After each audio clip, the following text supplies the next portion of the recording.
ازيكم عاملين ايه؟ يا رب تكونوا بخير. النهارده انا جايلكم بفيديو جديد. حطيلي لايك واشتركي معايا في القناه لو انت لسه مش مشتركه، ويلا بينا نبدا الفيديو. النهارده بقى الفيديو من المطبخ، وهنقول كده شويه حاجات كده برضو تكات كده. هقول لكم شويه حاجات النهارده جبتها. بس اهم حاجه تنزلي تحطي لايك وتشتركي في القناه لو انت لسه مشتركتيش، ويلا بينا نكمل الفيديو. اول حاجه كده هعملها النهارده ان انا هروق المطبخ الحلو قوي ده اللي لسه متنضف امبارح. بصوا شكله عامل ازاي، مش قادره اقول لكم. متنضف امبارح وطلعان عيني فيه. بصوا اول حاجه كده بقى ايه، طبعا زي ما احنا عارفين بنبدا بالرخامه. وكان في كده طبقين هنا. ده بتنجان انا كنت قطعه ورش عليه ملح، هو بتنجان ابيض عشان اقليه واعمل له خلطه كده ايه زي المخلل كده، زي البتنجان المخلل يعني. تمام، دول الطبقين عايزين يتغسلوا، بس انا الاول ايه حط اللي فيه البنجان في الحوض على اساس ان هو ينزل الميه بتاعته. بصوا منزل البذر ومنزل الميه كمان، ينزل ميته كده وما يبهدلش الدنيا لو حطيته على الرخامه. لا انا حطيته هنا احسن. دلوقتي بقى هنصفيه وهنقليه، وبعد كده ايه هنغسل ايه الطبق دي. تمام. وبرده ايه هوريكم شويه حاجات كده كنت جايباها النهارده، هوريها لكم كده النهارده، وهقول لكم الاسعار عامله ازاي بره. يلا بقى بينا نشوف هنعمل ايه النهارده. وادي المطبخ بعد ما نضفناه وخلصناه خالص اهو. وغسلنا المواعين ونضفنا البوتاجاز كده مكان ما كان عاوز يتنضف يعني، مسحناه كده بالقماشه. تمام. ونضفنا الرخامه. بصوا ده كان بخور كنت جايباه عشان العيد، واحبابه الله كسروه، ربنا يهدي. بصوا بقى، اول حاجه هنتكلم كده عن الناشف. اول حاجه انا جبتها النهارده هي خل. طبعا عارفين بقى ان الفته اساسها خل. تمام. خل وثوم طبعا. فجبت الخل وجبت زيت، بحيث طبعا ان احنا هنحتاج الزيت كتير، وجبت سكر بقى وكده. تمام. ودي عندي زبدة انا بجيبها من واحدة فلاحة يعني، زبدة صفرة هي اللي بتعملها، بس حاجة نظيفة يعني. انا بجيبها منها كده.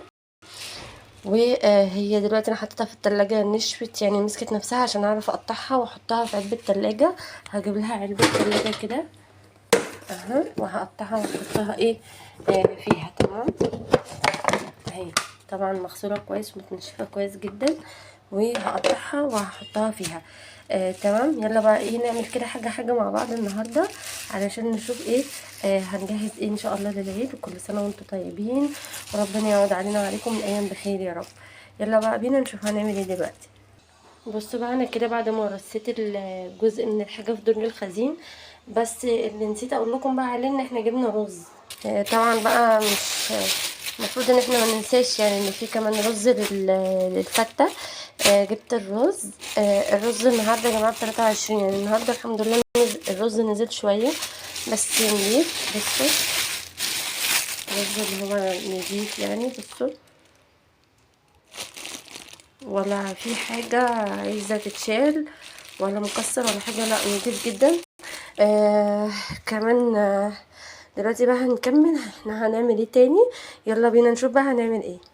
بصوا بقى ما شاء الله بعد ما قطعناها هي العلبه دي طلعت صغيره عليها، فرحت مكملها هنا في العلبه دي. فانا دلوقتي هغطيهم واشيلهم في التلاجة. انا عايزه اقول لكم عقبال ما قطعتها من كتر الحر هنا، عشان انا ساكنه في اخر الدور، بهدلت الدنيا وساحت وبهدلت لي ايدي وكده يعني. انا بقى دلوقتي هشيلها في التلاجة علشان ايه ما تسحش اكتر من كده. تمام. دلوقتي بقى هنيجي للمرحله اللي بعد كده، الا وهي ايه ان احنا هوريكم ايه الحاجات اللي جبناها النهارده، ويلا بينا نكمل.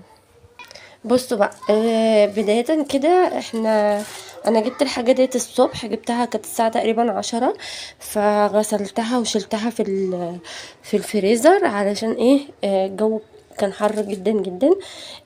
انا جايبه لحمه. تمام. غسلتها وشلتها. ودي كمان لحمه برضو. تمام. وديت ما شاء الله يعني اسمها ايه اللهم صل على النبي، لحمه مفرومه. تمام. وديت ديت كرشه، دي كرشه. تمام. ودوت كوارع، ودوت ممبار. تمام. بصوا بقى دلوقتي انا هقول لكم الاسعار عامله ازاي. بدايه كده البانيه علشان تشتريه لازم تحجزيه. يعني ايه اقولك يعني ايه؟ دلوقتي انا جايبه كيلو بانيه، نص كيلو، تبلته وحطيته في التلاجة عشان نعمله النهارده، شلته في الفريزر، يعني ده انا مطلعه دلوقتي من الفريزر.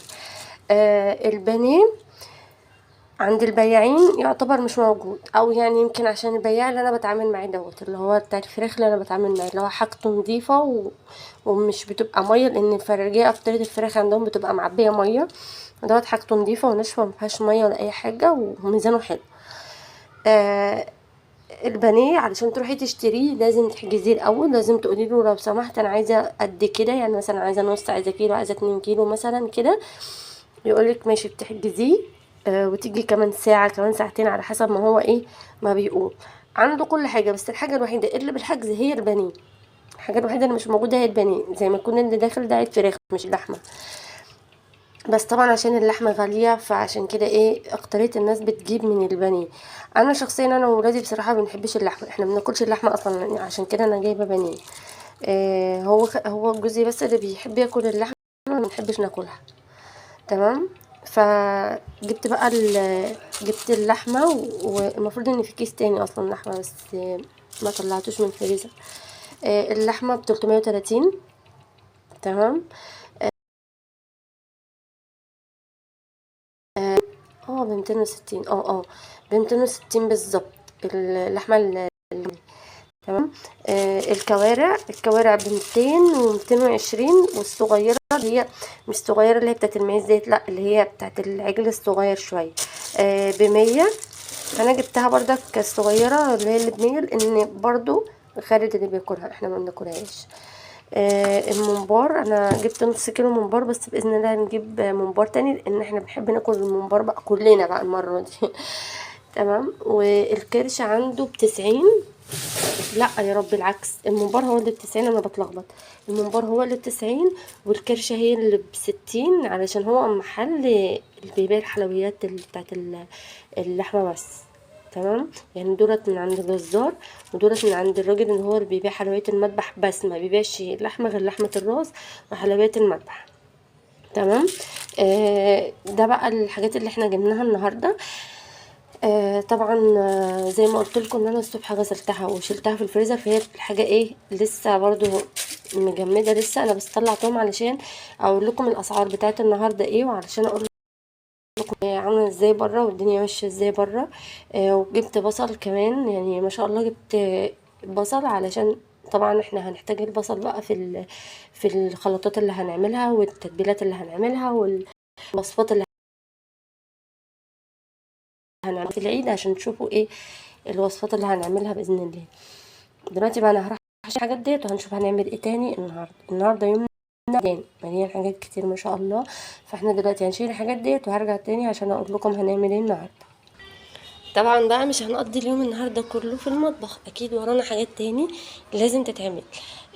الحاجات اللي هي ايه بقى، ان احنا لازم نروق النهارده الصاله. طبعا زي ما انتم شايفين كده من بعيد، هو يعني ايه المغرب قرب يأذن، ده اللي انا حابه اقوله لكم، مع اني والله صاحيه بدري.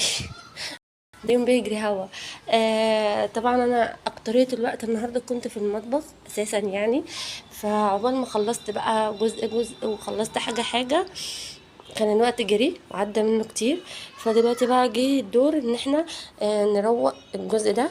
انا روقت، بصوا هنشيل الطاوله ديت من هنا، ان انا كنت شايلها عشان امسح هنا وانضف هنا، وكمان هشيل كل الحاجات اللي في الارض ديت واروق هنا. تمام. معلش انا وقفت علشان كان الباب بيخبط. تمام كده. هروق بقى كل دوت دلوقتي لكم تاني. بصوا بقى بعد ما خلصنا ترويق، ظبطنا الدنيا هنا كده وروقناها كده، لنا كل الحاجات اللي هنا وظبطناها اهي. تمام. فضلنا شويه غسيل كده اللي احنا كنا ناشرينهم امبارح. تمام. فعندنا شويه غسيل اللي احنا نشرناهم امبارح، فلسه بقى هنشيلهم دلوقتي من على الحبل بقى وهنطبق بقى والجو ده. بصوا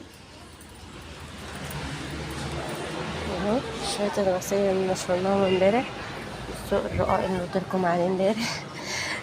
عايزه انزل لكم تحت اوريكم هما بيعملوه ازاي على المكن يعني وكده. دلوقتي بقى هنعمل حاجه كده، وهنشيل الغسيل الاول بعد كده نطبقه. وادي الغسيل طبعا لميناه الاول وبعد كده طبقناه. دي الهدوم بتاعت البلاد يعني كده، وديت يعني ايه جزء من البياضات على الهدوم بتاعتنا برضو كده. طبعا ايه هشيل الاول اللهم بارك، هشيل هدوم الولاد الاول وبعد كده هشيل ايه الهدوم بتاعتنا احنا فضلنا هناك. تمام. دلوقتي احنا يعتبر خلصنا الروتين بتاع النهارده. تمام. فاضل بقى شويه كده.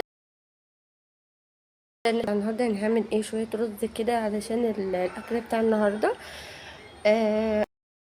ان شاء الله باذن الله الايام اللي جايه ديت كده اللهم بارك يعني ان شاء الله هتبقى البيت كلها، وهنفرش بقى مع بعض للعيد كده، وهنعمل وصفات للعيد ان شاء الله. طبعا انا نسيت اقول لكم ان انا الكياس ديت انا بغسلها بفكها وبغسلها، لان بتبقى طبعا العيال بقى بيبقوا مبهدلينها وكده، لان انا لازم اشيلها واغسلها لان هي من اقل حاجه بتتبقى. تمام.